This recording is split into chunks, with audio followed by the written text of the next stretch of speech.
యదా యదా హి ధర్మస్య గ్లానిర్భవతి భారత అభ్యుత్థానం అధర్మస్య తదాత్మానం సృజామ్యహం పరిత్రాణాయ సాధూనాం వినాశాయ చ దుష్కృతాం ధర్మ సంస్థాపనార్థాయ సంభవామి యుగే యుగే. భరతవంశుడైన ఓ అర్జున, ఎప్పుడెప్పుడు ధర్మమునకు హాని కలుగునో, అధర్మము వృద్ధి చెందునో అప్పుడు నన్ను నేను సృష్టించుకుంటూ ఉంటాను. ధర్మాత్ములను కాపాడటానికి, దుష్టులను నిర్మూలించటానికి మరియు ధర్మసూత్రాలను తిరిగి ప్రతిష్టాపించటానికి నేను ఈ లోకంలో ప్రతి యుగమునందు అవతరిస్తూ ఉంటాను అని కృష్ణ భగవానుడు అన్నారు. అదేవిధంగా మా స్వయం కల్పనలలో ఒక కారణాంశం కోసం విష్ణుమూర్తి పరావిష్ణు అనబడే అవతారాన్ని ధరించబోతున్నారు. ఈ శ్లోకం ద్వారా మేము ఈ పాత్రని సృష్టించాము.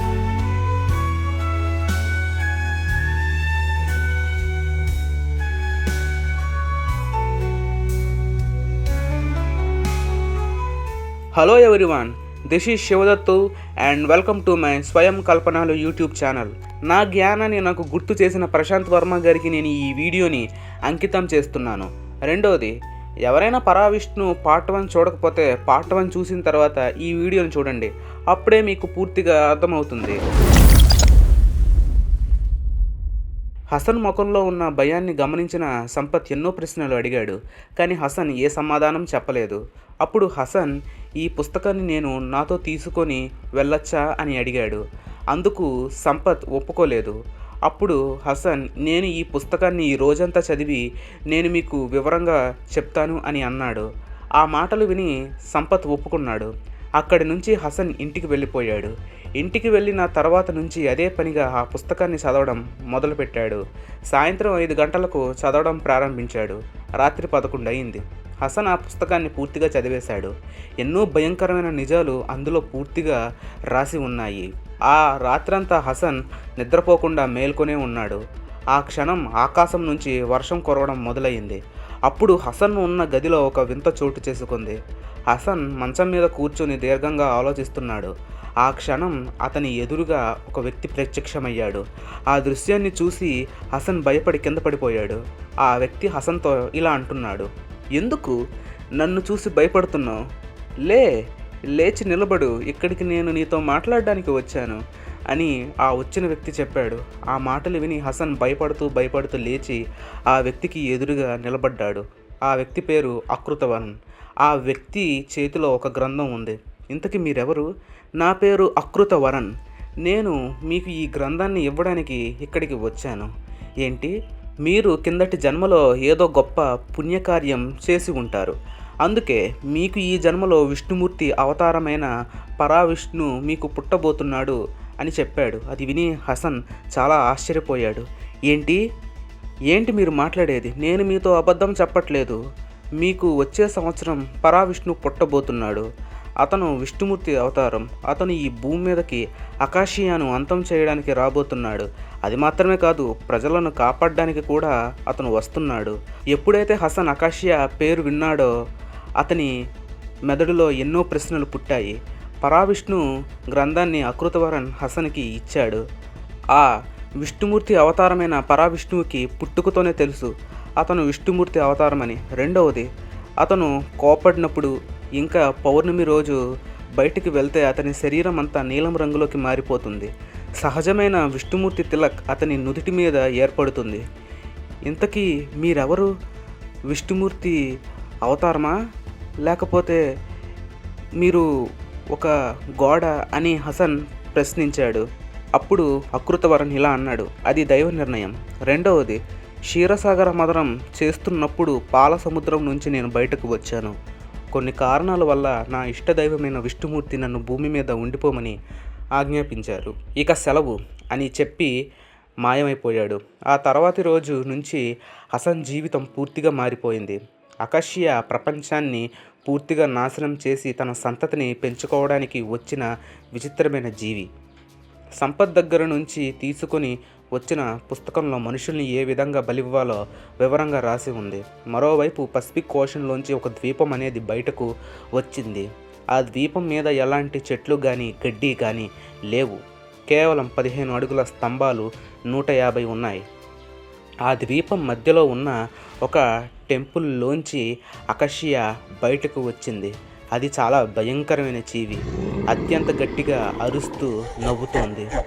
సంపత్ దగ్గరికి వెళ్ళి హసన్ మనిషి చర్మంతో తయారు చేసిన ఆ పుస్తకాన్ని అతనికి ఇచ్చి అక్కడి నుంచి వచ్చేశాడు. సంపత్ ఎన్నో ప్రశ్నలు అడిగాడు, కానీ హసన్ ఏమీ చెప్పలేదు. కొన్ని రోజుల తర్వాత ఆ ప్రదేశాన్ని విడిచిపెట్టి గంగానగర్ అనే ప్రాంతానికి హసన్ వెళ్ళిపోయాడు. అక్కడ నివసించడం మొదలుపెట్టాడు. అక్కడ దేవీలత అనే ఒక అమ్మాయితో హసన్కు పరిచయం ఏర్పడింది. ఆ పరిచయం ప్రేమగా మారి ఆ ఇద్దరు వివాహం చేసుకున్నారు. 5 ఆగస్టు 1989లో వారికి ఒక మగబిడ్డ జన్మించాడు. ఆ పుట్టిన బిడ్డ ఏడవకుండా నవ్వుతున్నాడు. ఈ విషయం డాక్టర్లకు కొంచెం విచిత్రంగా అనిపించింది. తన బిడ్డను హసన్ చేతిలోకి తీసుకున్నప్పుడు అతనికి తెలియకుండానే ఏదో ధైర్యం, నమ్మకం అతని నరనరాల్లో ప్రవహించింది. వారు ఆ బిడ్డకి పరావిష్ణు అని పేరు పెట్టారు. దేవిలతకి అమ్మా నాన్న ఎవరూ లేరు. దానివల్ల ఆమె ప్రపంచం హసన్ ఇంకా తన కుమారుడు అయ్యారు. దేవిలత తన కుమారుడు అంటే చాలా ఇష్టం. అతన్ని విడిచిపెట్టి ఆమె ఒక్క క్షణం కూడా ఉండేది కాదు. అది మాత్రమే కాదు, పరావిష్ణు గ్రంథాన్ని హసన్ చదవడం ప్రారంభించాడు. అందులో దాదాపుగా 245 అధ్యాయాలు, 18,000 శ్లోకాలు ఉన్నాయి. ఆ గ్రంథాన్ని రచించిన వ్యక్తి అకృత వరన్. ఒక రాత్రి ఏం జరిగిందంటే, మన హసన్ ఆ గ్రంథాన్ని చదువుతున్నాడు. అప్పుడు గట్టిగా తన భార్య అరిచిన అరుపు మన హసన్కి వినిపించింది. పరిగెత్తుకుంటూ బయటికి వెళ్ళాడు. ఆమె కళ్ళు పెద్దవి చేసి తన కుమారుడి వైపు చాలా ఆశ్చర్యంగా చూస్తుంది.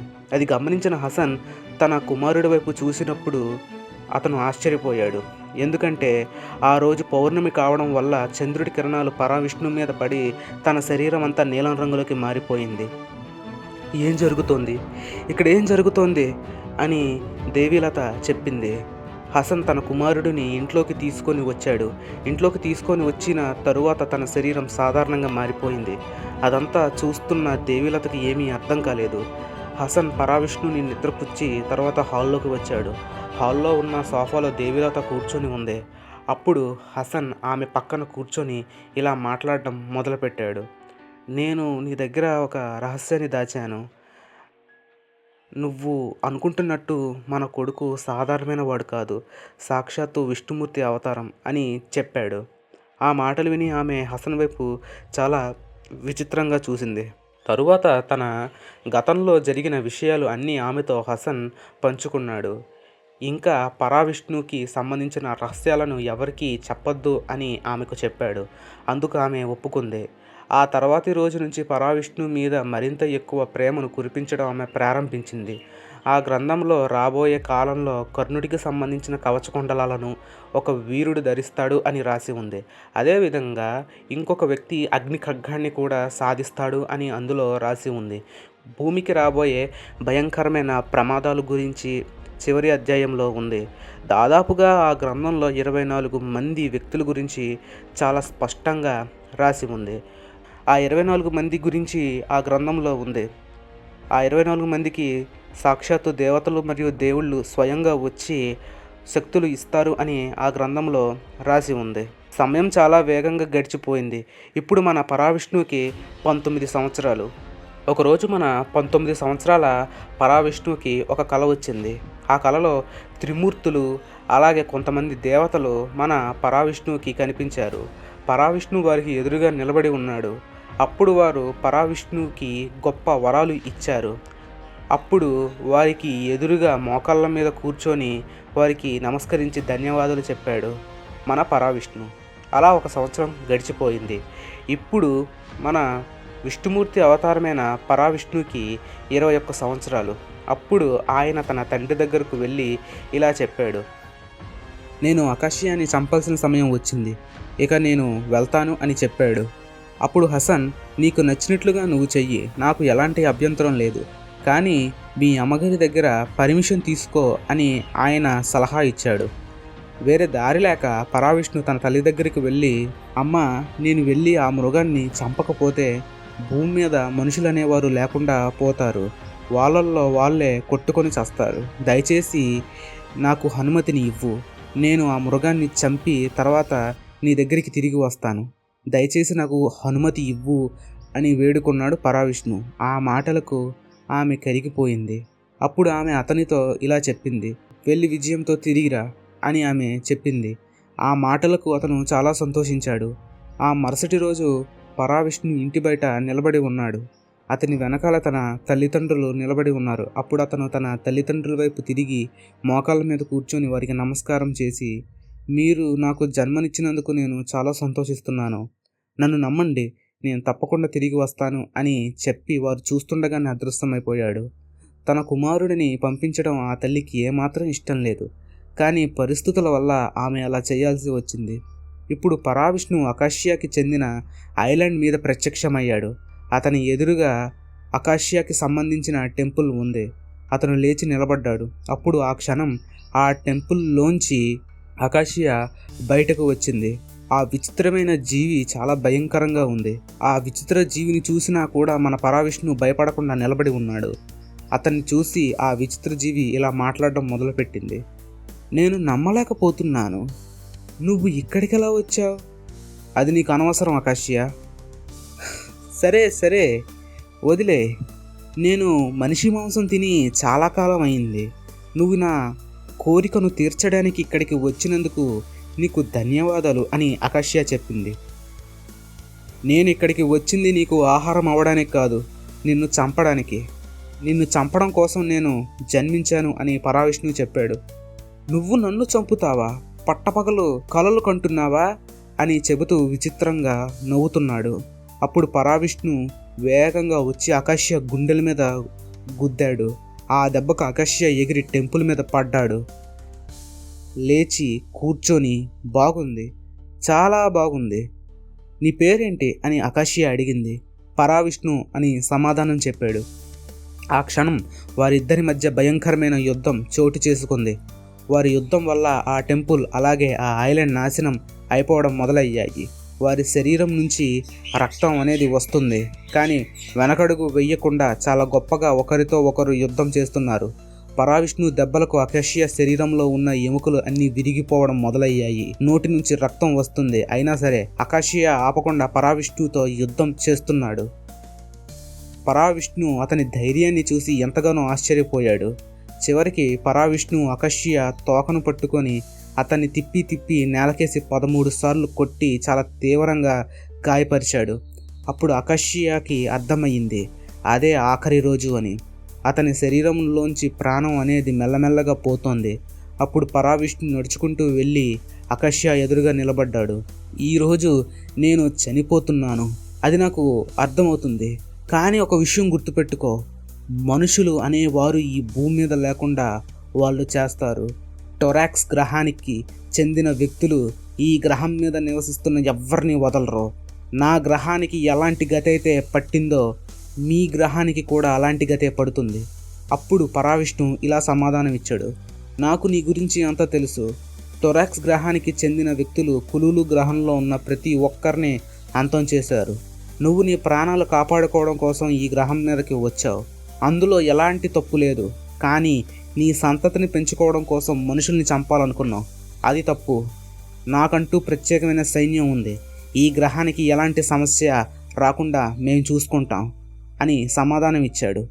నువ్వు మనుషుల కోసం యుద్ధం చేస్తున్నావా అని భయంకరంగా అకాషియా నవ్వడం మొదలుపెట్టింది. అప్పుడు అతను పరావిష్ణువు వైపు చూసి కన్ను మూశాడు. అలా అకాషియా మరణించాడు.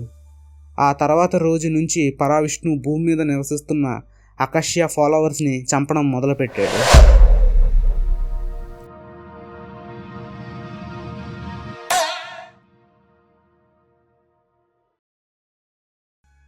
ఈ పరావిష్ణు కథనం ఇక్కడితో ముగిసిపోలేదు. రాబోయే కథనాలలో మళ్ళీ వస్తారు. మరియు మన తర్వాత రాబోయే కథనంలో ఒక మహిళ వజ్రాయుధాన్ని దక్కించుకొని ఎలా ఒక సూపర్ హీరోలో మారిందో చూద్దాం. ఈ వీడియో మీకు నచ్చితే లైక్ చేయండి, షేర్ చేయండి, అండ్ అలాగే సబ్స్క్రైబ్ చేసుకొని పక్కనే ఉన్న బెల్ ఐకాన్ని ఆల్ ఆప్షన్లో పెట్టుకోండి. Thanks for watching.